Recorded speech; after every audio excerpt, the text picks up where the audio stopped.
Hi good morning all. Today September 17th మీకు అందరికీ తెలిసిందే. సెప్టెంబర్ 17th అంటే ఒక గొప్ప దినం. అంటే తెలంగాణ అంటే అప్పట్లో కర్ణాటక, మరాఠీ అంటే మరఠ్వాడ ప్రాంతం ప్లస్ తెలంగాణ ప్రాంతం కలిపి హైదరాబాద్ సంస్థానం అనే పేరుతోనే ఉండేది. సో హైదరాబాద్ సంస్థానం అనేది భారతదేశంలో కలిసిన రోజు అనమాట. సో సెప్టెంబర్ 17th కొందరు విలీన దినోత్సవం అని, కొందరు విమోచన దినోత్సవం అని పిలుస్తారు. ఏది ఏమైనా ఈ రోజు మనం అది హైదరాబాదు సంస్థానం అనేది అప్పట్లో ఈ నిజాం పరిపాలనలో ఉండేది హైదరాబాద్ సంస్థానం. సో మీర్ ఉస్మాన్ అలీ ఖాన్ లాస్ట్ నిజాం ప్రభు అనమాట. సో అతను ఈ భారతదేశంలో 1948లో సెప్టెంబర్ 17th రోజు ఈ రోజు హైదరాబాద్ సంస్థానాన్ని భారతదేశంలో కలిపాడు అనమాట. దాన్నే operation polo. So operation polo అనేది ఇండియన్ గవర్నమెంట్ అప్పుడు సర్దార్ వల్లభాయ్ పటేల్ హోమ్ మినిస్టర్గా ఉన్నప్పుడు అతను ఆపరేషన్ పోలో అనే ఒక కార్యక్రమం తీసుకొని అందరికీ ఇక్కడ హైదరాబాద్కు మిలిటరీని పంపించాడు. సో మిలిటరీని పంపించి వీళ్ళతో కొంచెం చర్చలు జరిగిన తర్వాత, కొంచెం స్లైట్గా యుద్ధం కూడా జరిగిన తర్వాత సో భారతదేశంలో హైదరాబాద్ సంస్థానం అనేది విలీనం అయిపోయింది. సో అంత ఈజీగా జరిగిందా అంటే అంత ఈజీగా జరగలేదు.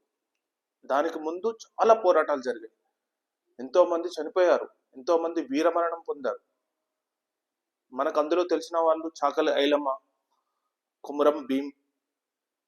సో ఇట్లాంటి వాళ్ళు చాలా మంది వీరమరణం పొందారు. ఈ నిజాంకు వ్యతిరేకంగా సాయుధ పోరాటం చేశారు.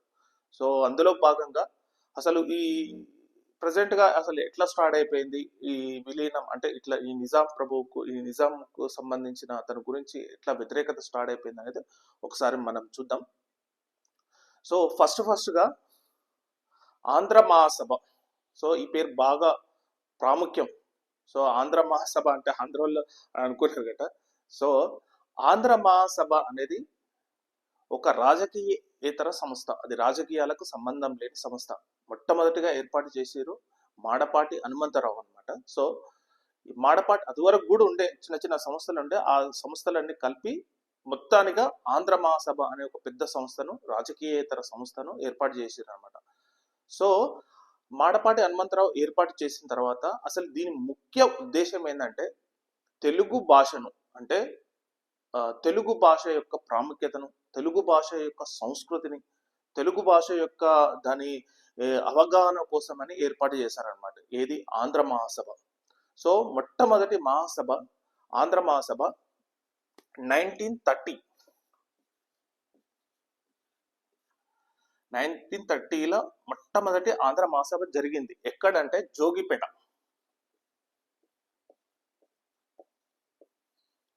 ఇది మెదక్ డిస్టిక్ లో ఉంటది. సో మొట్టమొదటి అధ్యక్షులు వచ్చేసి సురవరం ప్రతాప్ రెడ్డి.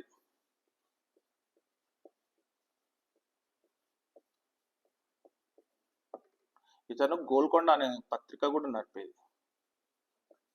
సో మొట్టమొదటి ఆంధ్ర మహాసభ 1930లో సురవరం ప్రతాప్ రెడ్డి అధ్యక్షతన మెదక్ డిస్టిక్ లోని జోగిపేటలో జరిగిందనమాట. సో ఎప్పుడైతే ఈ స్టార్ట్ అయిపోయిందో, ఈ ఆంధ్ర మహాసభ అనేది స్టార్ట్ అయిపోయిందో, నిజాం ప్రభుత్వం దీని మీద ఈ సభ మీద అంటే ఈ సంస్థ మీద కొంచెం కన్నేసింది అనమాట. అమ్మో ఇది వీళ్ళు పేరుకు మాత్రం ఒక తెలుగు భాష సంస్కృతి, తెలుగు భాష ప్రాముఖ్యత గురించి ఏర్పాటైన సంస్థే కానీ అందులో లోపల ఏదో జరుగుతుందన్న డౌట్ అనేది నిజాంలకు అంటే అప్పుడు ఉన్న నిజాంకు ఉండేదన్నమాట. సో దీని మీద ఎప్పుడు ఒక నిఘా ఏర్పాటు చేసేది. సో 1930లో ఫస్ట్ ఆఫ్ ఆల్ ఈ జోగిపేటలో సురవరం ప్రతాప్ రెడ్డి అధ్యక్షన జరిగిందనమాట. తర్వాత కూడా జరిగింది దేవరకొండ అంటే నల్గొండ డిస్టిక్ లో వచ్చేసి దేవరకొండలో కూడా జరిగింది సెకండ్ మహాసభ. తర్వాత 1944లో రావి నారాయణ రెడ్డి అధ్యక్షతన భువనగిరిలో జరిగింది. సో నల్గొండ ప్రజలు నల్గొండ ప్రజలు చాలా ఉద్యమాలు చేశారు. అంటే ఉద్యమాల పురటిగడ్డ అని ఎందుకంటారంటే మనకు జరిగిన 2 మహాసభలు నల్గొండ డిస్టిక్ లో జరిగింది. అది ఒకటి భువనగిరి, ఒకటి దేవరకొండ ఒకటి. సో 1944లో రావి నారాయణ రెడ్డి ఎప్పుడైతే అధ్యక్షుడయ్యిండో ఆంధ్ర మహాసభకు, అప్పటి నుంచి దాని ప్రాముఖ్యత అనేది విపరీతంగా పెరిగిపోయింది. ఏం చేశారంటే ఈ ఆంధ్ర మహాసభలు చేరిన కార్యకర్తలు విలేజ్ ఊరూరా తిరిగి ఈ నిజాంకు వ్యతిరేకంగా ప్రచారం మొదలుపెట్టారన్నమాట. సో అప్పటికే నిజాం భయంకరమైన నిర్బంధం, ఎలాంటి హక్కులు లేవు, బాంచన్ దొర అలాంటి టైప్లో ఉండే ఆనాటి హైదరాబాద్ సంస్థానంలో ప్రజలు సో కొంచెం వ్యతిరేకత కొంచెం నిలదీయడం అలాంటివి స్టార్ట్ చేసిరు అనమాట 1944 తర్వాత. ఎప్పుడు రావి నారాయణ రెడ్డి అధ్యక్షతన అప్పుడు రావి నారాయణ రెడ్డి అధ్యక్షుడు ఉండేది అనమాట. ఆ తర్వాత 1944 తర్వాత అతను ఒక తీర్మానం కూడా చేశాడు. ఇంకా ఇట్లా మామూలుగా ఉద్యమాలు చేస్తే ఈ నిజాం వినేటట్టు లేడు, మనం సాయుధ పోరాటం, దీన్ని ఒక సాయుధ పోరాటంగా టర్న్ తీసుకుర్రు అనమాట. 1944 తర్వాత ఈ ఉద్యమం అనేది సాయుధ పోరాటంగా మారింది. సో సాయుధ పోరాటం అంటే అందరికీ తెలిసే, ఇంకా బర్సకు బర్సే అని ఇంకా అదొక తెలంగాణలో ఇంకా గన్నులు పట్టుకొని ఒక గెరిల్లా ఒక రక్షణ దళంగా ఏర్పాటై సో నిజాం ప్రభుకు వ్యతిరేకంగా పోరాడాల్సిన ఒక దళంగా ఏర్పడింది అనమాట. దాన్ని తెలంగాణ సాయుధ పోరాటం అనేది తొలగించింది. ఇప్పుడు 1944 తర్వాత ఎప్పుడైతే రావి నారాయణ రెడ్డి అధ్యక్షుడైన తర్వాత ఈ తెలంగాణ సాయుధ పోరాటం అనేది విపరీతంగా జరిగిందనమాట. సో ఇది దాని తర్వాత మీకు అందరికీ తెలిసిందే 1947లో మనకు భారతదేశానికి స్వతంత్రం వచ్చిన తర్వాత ఒక 2 రాష్ట్రాలు, పర్టికులర్లో ఒకటి జమ్మూ కాశ్మీర్ రాష్ట్రం, ఇంకొకటి హైదరాబాద్ సంస్థానం, ఇంకా మధ్యప్రదేశ్లో ఇంకోటి కూడా ఉండే. సో 3 సంస్థానాలకు కొంచెం ఇష్యూ అయిందనమాట. సో జమ్మూ కాశ్మీర్లో ఎక్కువగా ముస్లిమ్స్ ఉండడం వల్ల, ముస్లిమ్స్ ఎక్కువ ఉంటారు, రాజు మాత్రం హిందూ రాజు ఉంటాడు.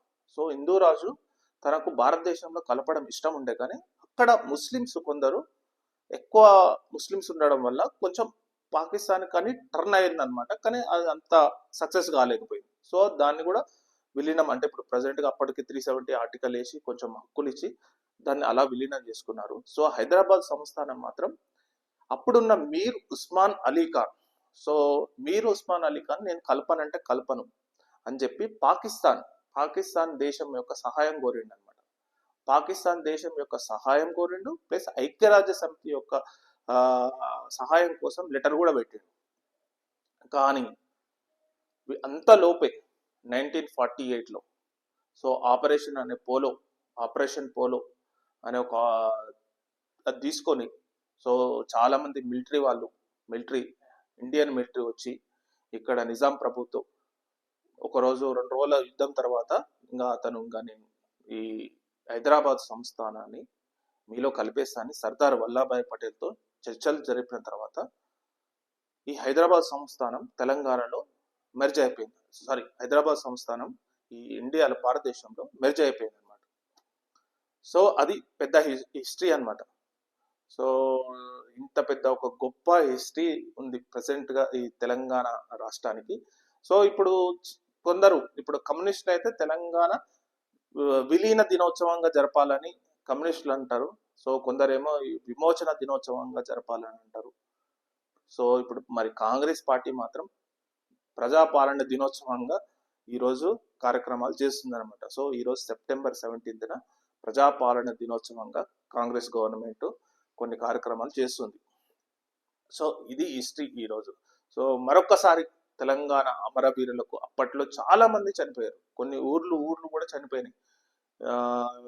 ఇంద్రవెల్లి అదొక్కటి అని అంటారు, ప్లస్ ఈ రాజీగోండు, కొమరం భీం, చాకల ఐలమ్మ, రావి నారాయణ రెడ్డి, బద్దం ఎల్లారెడ్డి, సో ఇట్లాంటి గొప్ప గొప్ప నాయకులు అప్పట్లో ఎంతో అమరవీరులు. ఇప్పుడు ఈ రోజులలో చూస్తున్నారు ఉద్యమాలు నడిపి రాజకీయాల కోసం ఎంతో ప్రయత్నిస్తున్నారు, కానీ అప్పట్లో రాజకీయాలు లేకుండా ఒక కమిట్మెంట్ కోసం దానికోసం వాళ్ళు ప్రాణాలు కూడా అర్పించే గొప్ప వాళ్ళు అప్పట్లో కొమరం భీం లాంటి వాళ్ళు, చాకలైనమ్మ లాంటి వాళ్ళు ఎంతో మంది ఉన్నారు. సో అలాంటి అమరవీరులను ఒకసారి గుర్తు చేసుకుంటూ సో థ్యాంక్ యూ.